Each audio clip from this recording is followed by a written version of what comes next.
భారత్తో పోలిస్తే China, Russia దేశాల్లో అవినీతి కాస్త పెరిగిందని ట్రాన్స్పరెన్సీ ఇంటర్నేషనల్ సంస్థ ప్రకటించింది. అవినీతిపై ప్రపంచ దేశాలకు ప్రతి ఏటా ర్యాంకులు ఇచ్చే ఈ సంస్థ 2015 ఏడాదికి సంబంధించి అవినీతి సూచీలతో జాబితాను విడుదల చేసింది. వరుసగా రెండో ఏడాది జాబితాలో భారత్ 76వ స్థానంలో కొనసాగగా బ్రెజిల్లో ఊహించని స్థాయిలో అవినీతి పెరిగిపోయిందని నివేదిక స్పష్టం చేసింది. 168 దేశాల ప్రభుత్వ రంగ సంస్థల్లో జరుగుతున్న అవినీతి అవకతవకల ఆధారంగా తయారైన ఈ జాబితాలో అత్యంత అవినీతి దేశాలుగా సోమాలియా, ఉత్తర కొరియా నిలిచాయి. గడిచిన 3 ఏళ్లుగా అవినీతిలో ఈ రెండు దేశాలే ముందు వరుసలో ఉన్నాయి.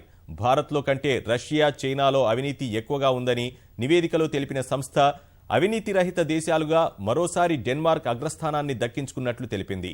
అవినీతి తక్కువగా ఉన్న దేశాల్లో రెండో స్థానంలో ఫిన్లాండ్, మూడో స్థానంలో స్వీడన్ కొనసాగుతున్నాయి. పొరుగు దేశమైన పాకిస్తాన్లో భారత్తో పోలిస్తే అవినీతి ఎక్కువగా ఉంది.